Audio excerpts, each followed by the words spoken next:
besides making houses of cards, like making new companies. So there were lots of different roles. Yeah. Yeah, like doing this, you lose like money. I mean, it was not like if like one team was a broker, he would only end up like with the chips.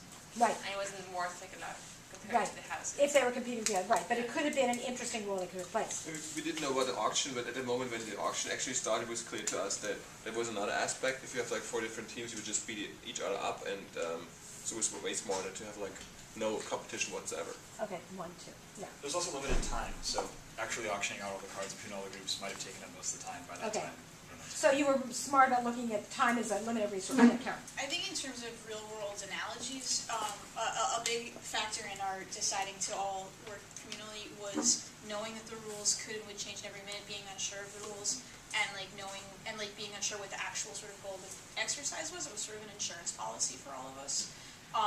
Because we didn't really know, like, we knew we were supposed to be building cards right now, but we knew you were going to bang the gong, and like we wanted to make sure nobody wanted to be like a big loser, so we all kind of decided to, you know.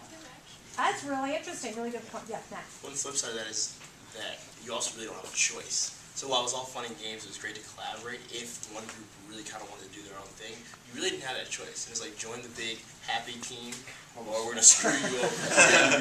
So it's really interesting. I want to give one observation because we did this the same way as kind of an experiment last year where we were teaching in a different room and just set it up half the room with tables and half the room with just chairs. And the biggest aha from it was the people who were just in the chairs did exactly the same thing.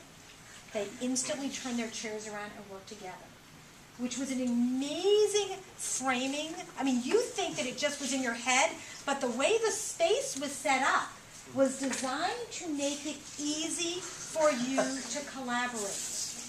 Look at you guys. You guys all ended up on the tables, right? All your houses are on the tables.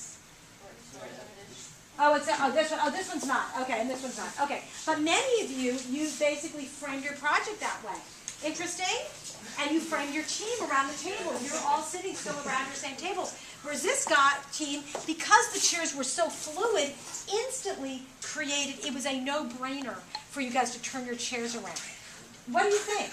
Well, I mean, the point is it was much easier for you to do.